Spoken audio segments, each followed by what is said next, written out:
தமிழகத்தினுடைய ஓவைசி நடிகர் விஜயன் சொல்லி சபாநாயகர் சொல்லியிருக்காரு நம்ம இந்த பகுதியை சேர்ந்த. அதை பற்றி உங்களுக்கு கருத்து? சபாநாயகருக்குன்னு ஒரு மாண்பு இருக்கிறது, மரபு இருக்கிறது, ஒரு எல்லை இருக்கிறது.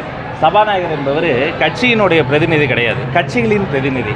மதிப்பிற்குரிய சபாநாயகர் அவர்கள் பல சந்தர்ப்பங்கள் இது போல ஒருதலை பட்சமாக ஒரு கட்சி சார்பாக பேசுவது ஏற்கத்தக்கது அல்ல. தமிழ்நாட்டினுடைய கடைசி நம்பிக்கையாக வெற்றி தலைவர் விஜய் அவர்கள் இருக்கிறார். ஃபார் எக்ஸாம்பிள், சிறுபான்மை மக்களின் சார்ந்து எதெல்லாம் அது என்ஐஏவாக இருக்கட்டும் அல்லது வகுப்பு சட்ட திருத்தமாக இருக்கட்டும், அதற்கெல்லாம் அரசியல் ரீதியான நடவடிக்கை எடுத்திருக்கிறோம், சட்ட ரீதியான நடத்தி எடுத்திருக்கோம். அப்போ இது முன்னுக்கு பின் முரணாக சும்மா தேர்தல் நடத்துறது இதெல்லாம் பண்ணுறதா தான் நான் பார்க்குறேன். இது ஏற்கத்தக்கதல்ல. இப்போ டிஎம்கே ஏடிஎம்கேலாம் தங்களோட கூட்டணி கட்சிகளை பலப்படுத்தி தன்னோட கட்சியை ஸ்ட்ராங்காக வைக்கிறாங்க. டிவிகே சார்பில் இதுவரைக்கும் கூட்டணி கட்சியை எந்த ஒரு அறிவிப்பும் வெளியிடலை. இப்போது டிடிவி தினகரனையும் சேர்க்க எந்த ஒரு நடவடிக்கை எடுக்க தான் தெரியுது.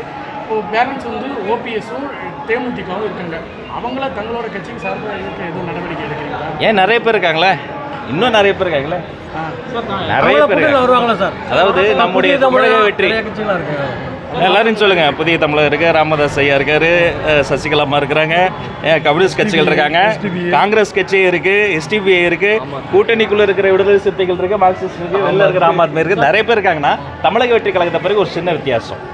பொதுக்குழு கூடி ஜனநாயகபூர்வமான நடவடிக்கை எடுத்த நடவடிக்கையை கண்ணும் கருத்துமாக செயல்படுத்துவது, இது எங்களுடைய கொண்ட கொள்கை, எடுத்த கோட்பாடு. பொதுக்குழுவின்படி தேர்தல் சம்பந்தமான அனைத்து முடிவுகளையும் எடுக்கக்கூடிய அதிகாரத்தை தலைவருக்கு நாங்கள் ஒப்படைச்சிருக்கிறோம். அப்போ அதை குறித்த அறிவிப்பு, இறுதி அறிவிப்பு, உறுதியான அறிவிப்பு தலைவர்கள் அறிவிப்பார். ஆனால் மாநாட்டிலே ஆட்சியிலும் பங்கு, அதிகாரத்திலும் பங்கு என்பதை நாங்கள் ஒரு முழக்கமாக முன்வைத்திருக்கிறோம். இதை நேரத்தில் தெளிவுபடுத்துகிறோம். தகுந்த நேரத்தில் அது குறித்து அறிவிப்பு ஒவ்வொருத்தரா சட்டம் ஒழுங்கு எங்க இருக்குது? சட்டம் ஒழுங்கு காணவில்லை, காணாமல் போனவர்களை பற்றி அறிவிப்பு. சட்டம் ஒழுங்கை கண்டுபிடித்து கிடைத்தால் என்னுடைய மாவட்ட செயலாளர் 1 லட்ச ரூபா அவங்களுக்கு பரிசு தருவார். இதுக்கு முன்னாடி இது மாதிரிலாம் நம்ம பார்த்துருக்குறோமா? ஒரே குடும்பத்தில் பாவங்க, வேதனையாக இருக்குது. நல்ல மூடில் இருந்த எல்லாரும் அதை பற்றி பேச சங்கடமாக இருக்குங்க. வட இந்திய தொழிலாளர்கள் ஏதாவது தமிழ்நாட்டில் பிரச்சனை சொன்னால் என்ன சொல்லுவாங்க? நீங்கள் பீகாருக்கு போய் பாருங்கள், பீகார் போய் பாருங்கள், பீகார்காரங்க இங்கே அநியாயமாக செத்துருக்கிறாங்க. இதை கொஞ்சம் பாருங்கள். அப்பா அம்மா குட்டி குழந்தைங்க, 2 வயசு குழந்தைங்க. அப்போ இது தைரியம் அதிகமாகிடுச்சு தவறு செய்பவர்களுக்கு. தோட்டத்து கொலைகள் இதுக்கு முன்னாடி கேள்விப்பட்டிருக்கிறோமா?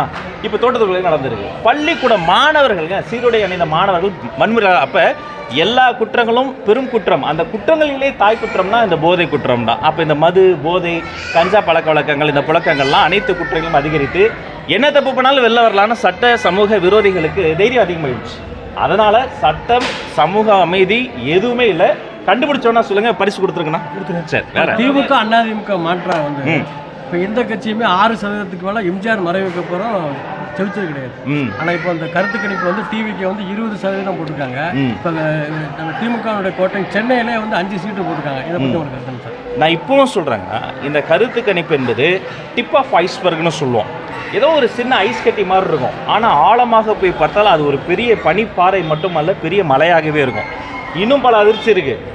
முதலமைச்சரே கூட தொகுதி மாறலாம், இந்த வாட்டி புதிய தொகுதி நீக்கலாம். துணை முதலமைச்சர் சேகோர் அவர்கள் வேறு இடத்துல போய் தேடலாம். ஆக இது கருத்து திணிப்பல்ல, கருத்து கணிப்பு. இதுவும் முழுமையாக வரல. இதை எப்படியா திட்டமிட்டு அமுக்கணுங்கிறதுக்காக பல தடைகளை தாண்டி பல்வேறு நெருக்கடிகளுக்கு மத்தியில் சொல்ல முடியாமல் உண்மைகளை கொஞ்சம் சொல்கிறார்கள். இன்னும் ஒவ்வொரு நாளும் கருத்து கணிப்பு மாறிக்கிட்டே வரும், ஏறி வரும். நிறைய ஷாக்கர்ஸ் உங்களுக்காக வெயிட் பண்ணும். ஆட்சியில் கனிமவள கொள்ளைகள் நிறைய நடக்குது.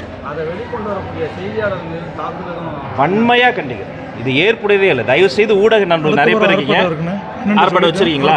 கனிம கொள்ளையை, இந்த கனிம கொள்ளை சட்டவிரோத அந்த நடவடிக்கையை எதிர்த்து நாம் மாவட்ட செயலர் ஒரு ஆர்ப்பாட்டம் வச்சிருக்கிறாரு. நாம அதில் பங்கெடுக்கிறோம். இது அரசியலே கிடையாது, இது அடுத்த தலைமுறைக்கான தேவைங்க. நம்ம கிட்ட இருக்கக்கூடிய இந்த இயற்கை வளங்கள் என்பது போன தலைவரினுடைய மிச்சம் கிடையாது, வருங்கால தலைமுறைக்கு சேர்த்து வைக்கிற சேமிப்பு. என்ன பண்ணார் அந்த ஜெர்னலிஸ்ட்? என்ன பண்ணார் அந்த கேமராமேன்?